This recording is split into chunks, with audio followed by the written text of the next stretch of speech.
안녕하십니까? 사도행전 76번째 시간, 인생의 풍랑에서도 평안을 누리는 성도, 인생의 풍랑에서도 평안을 누리는 성도라는 제목으로 하나님 말씀 증거하도록 하겠습니다. 본문의 말씀 사도행전 27장 27절로 44절에 있는 말씀 가운데 42절부터 있는 말씀 함께 읽습니다. 군인들은 죄수가 헤엄쳐서 도망할까 하여 그들을 죽이는 것이 좋다 하였으나 백부장이 바울을 구원하려 하여 그들의 뜻을 막고 헤엄칠 줄 아는 사람들을 명하여 물에 뛰어내려 먼저 육지에 나가게 하고 그 남은 사람들은 널조각 혹은 배 물건을 의지하여 나가게 하니 마침내 사람들이 다 상륙하여 구조되니라. 지금 바울이 있는 곳은 미항에서 멜리데 섬까지 약 800km를 14일간 유라굴로 태풍에 의해 밀려온 곳이었습니다. 그리고 마침내 육지에 점점 가까이 왔음을 사공들이 알게 되었고 바울의 예언한 대로 한 사람도 상한 사람 없이 모두 구원받는 이야기를 담고 있습니다. 인생에 풍랑이 오지만 항상 평안한 사람이 있습니다. 그는 용기 있는 사람도 아니고 지식이 많고 지혜로운 사람, 경험 많은 사람도 아니었습니다. 바울이 아는 지식과 지혜와 경험은 바다에서는 아무 쓸모없는 경험과 지식이었습니다. 그러나 바울이 가진 믿음이 풍랑 가운데서도 그를 강건하고 평안하게 만들었던 것입니다.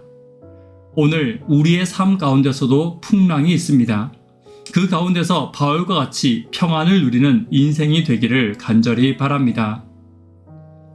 첫 번째, 인생의 풍랑 가운데서도 평안을 누리기 위해서는 이기심을 버려야 합니다.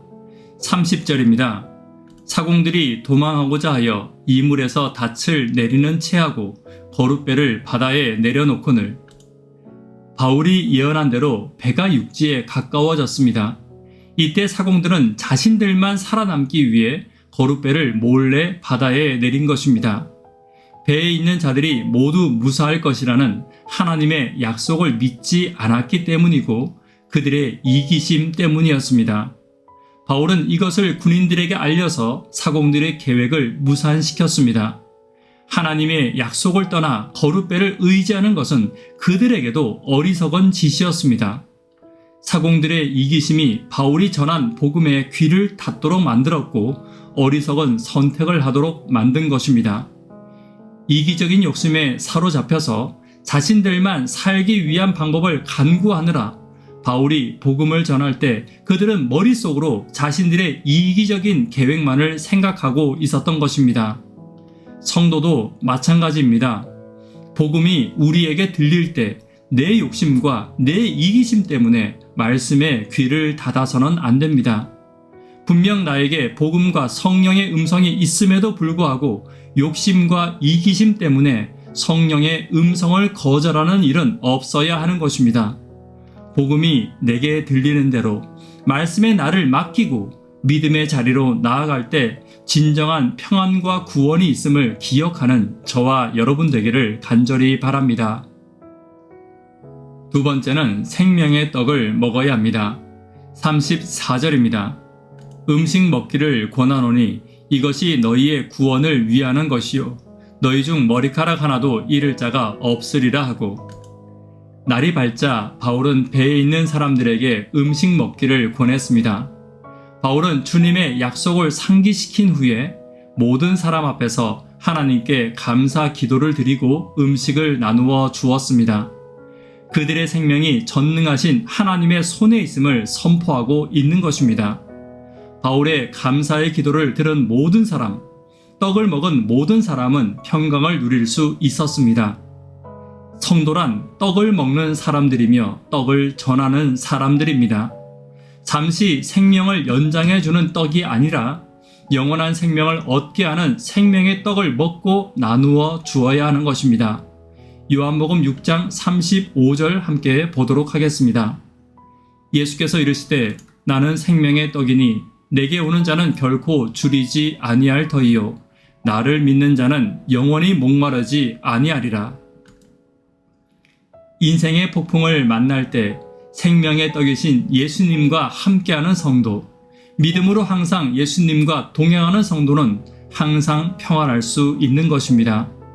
모든 사람들이 폭풍 앞에서 흔들리고 목마름을 경험할 때 예수님과 함께하는 평안을 경험하는 저와 여러분 되기를 간절히 바랍니다. 세 번째, 인생의 풍랑 중에도 성도는 복의 근원이 되어야 합니다. 날이 밝았을 때 바울 일행은 해안으로 배를 대려고 했습니다. 그러나 거친 물살로 인해 무산되고 결국은 배가 깨지는 위급한 상황에 이르게 된 것입니다. 이때 군인들은 죄수들이 도망칠 것을 두려워하여 그들을 모두 죽이려고 했습니다. 그러나 바울을 살리기 원하는 백부장이 그들의 계획을 막았고 결국 배에 있던 모든 사람들이 구조를 받게 된 것입니다. 백부장의 판단은 오직 바울을 살리기 위한 판단이었습니다. 다시 말해 바울로 인해 그 배의 모든 사람들이 살게 된 것입니다. 바울은 죄수의 자리에서도 억울함의 자리에서도 항상 성도로서의 품위와 감화를 유지했습니다. 마치 애굽의 감옥에서의 요셉과 같이 바벨론의 포로 생활 중에 있었던 다니엘과 같은 바울의 모습은 로마의 백부장도 감화시킨 것입니다. 성도가 복의 통로가 되는 것은 말로 많은 이야기를 하는 것이 아닙니다. 성도의 삶을 통해 세상을 감화시키고 그 감화로 복음의 마음문을 열게 하고 하나님을 만나도록 이끄는 것입니다. 성도의 삶의 감화가 그 배의 모든 사람들을 구원했음을 기억해야 합니다. 그리스도인의 삶의 감화가 사단이 주는 인생의 폭풍을 맞이하는 세상의 사람들을 구원할 힘이 된다는 사실을 잊지 않는 저와 여러분 되기를 간절히 바랍니다. 말씀에 결론 맺도록 하겠습니다. 인생의 풍랑에서도 평안을 누리는 성도가 있습니다. 이기심을 버려야 합니다. 생명의 떡을 먹고 먹여야 합니다. 복의 통로가 되는 저와 여러분 되기를 간절히 바랍니다. 기도 제목 함께 나누도록 하겠습니다. 구도자들을 위해서 계속 기도 부탁드립니다. 청년, 학생, 어린이를 위해서 기도 부탁드립니다. 성경학교를 위해서 기도 부탁드립니다. 도르가회가 새로운 사업을 하려고 합니다. 그 일을 위해서 기도 부탁드립니다. 인생의 풍랑이 올 때 평안을 누리는 성도가 있습니다.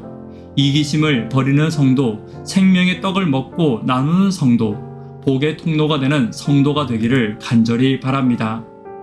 이 시간 개인적으로 기도하도록 하겠습니다. 감사합니다.